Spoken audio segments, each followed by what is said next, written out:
আমরা একটি আধুনিক বিশ্ব দেখতে পাচ্ছি।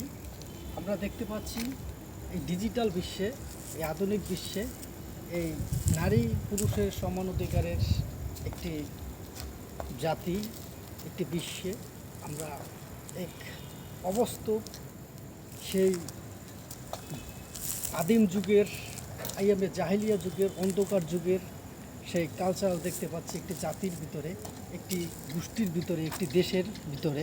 আমরা শুনছি বিভিন্ন টিভি মিডিয়া এবং খবরে পত্রিকার মাধ্যমে আমরা জানতে পেরেছি যে আফগানিস্তান বিশ্বের একটি নতুন তালেবান রাষ্ট্র। সেই তালেবান রাষ্ট্রে নারীদের প্রতি কীভাবে তারা অন্যায়, অত্যাচার এবং অবিচার চালাচ্ছে। যে নারীরা এই বিশ্বের সৃষ্টি লগ্ন থেকে তারা যুগে যুগে পুরুষের সাথে তাদের অধিকার আদায়ের জন্য তারা লড়াই সংগ্রাম চালিয়ে যাচ্ছে, নেতৃত্ব দিচ্ছে এবং এই সমাজে, এই বিশ্বকে উন্নত রাষ্ট্রে, উন্নত বিশ্বে পরিণত করার জন্য তারা বিভিন্নভাবে প্রচেষ্টা চালিয়ে যাচ্ছে, তারা লড়াই সংগ্রাম চালিয়ে যাচ্ছে। সেই নারীদেরকে সেই আফগানিস্তানে তালেবান রাষ্ট্রে কিভাবে অত্যাচার করা হচ্ছে আমরা দেখছি। তাদেরকে শিক্ষাক্ষেত্র থেকে দিন দিনই পিছিয়ে দেওয়া হচ্ছে।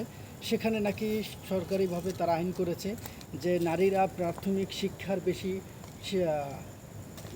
উচ্চশিক্ষা লাভ করতে পারবে না এবং নারীরা কখনো ঘরের বাইরে বেরোতে পারবে না।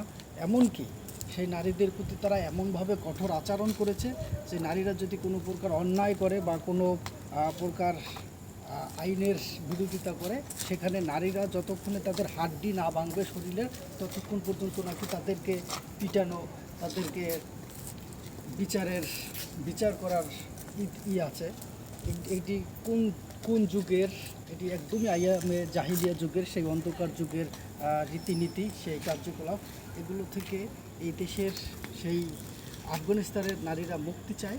তারা বিভিন্নভাবে আকুতি বিনতি করে বিশ্ববাসীর কাছে তারা সেই মুক্তি দাবি করছে, সহযোগিতা দাবি করছে। অবশ্যই বিশ্বের সকল সচেতন নাগরিকরা, বিশ্বের সকল যে জাতিসংঘের যে সকল রাষ্ট্রগুলো রয়েছে, জাতিসংঘ রয়েছে, বিশ্বের উন্নত রাষ্ট্র রয়েছে, অবশ্যই তারা এই বিষয়ে প্রতিবাদ করবে এবং সদয় দৃষ্টি দেবে যাতে একটি দেশের কিছু সেই অবহেলিত নারীরা তারা মুক্তি পায়, তারা স্বাধীনভাবে বাঁচতে পারে, চলতে পারে, তারা তাদের অধিকার আদায় করতে পারে। এজন্য বিশ্ববাসীর কাছে এবং সকল সচেতন নাগরিকদের কাছে জোর অনুরোধ থাকবে এবং আহ্বান থাকবে, আপনারা সবাই সবার জায়গা থেকে এই বিষয়ে প্রতিবাদ করবেন, প্রতিবাদ জানাবেন। নারীরা মায়ের জাত, নারীরা বাঁচতে চায়, স্বাধীনভাবে থাকতে চায়, তারা তাদের অধিকার চায়, তারা তাদের শান্তিপূর্ণ একটি জীবন চায়। সবাই ভালো থাকবেন, সুস্থ থাকবেন। আল্লাহ হাফেজ।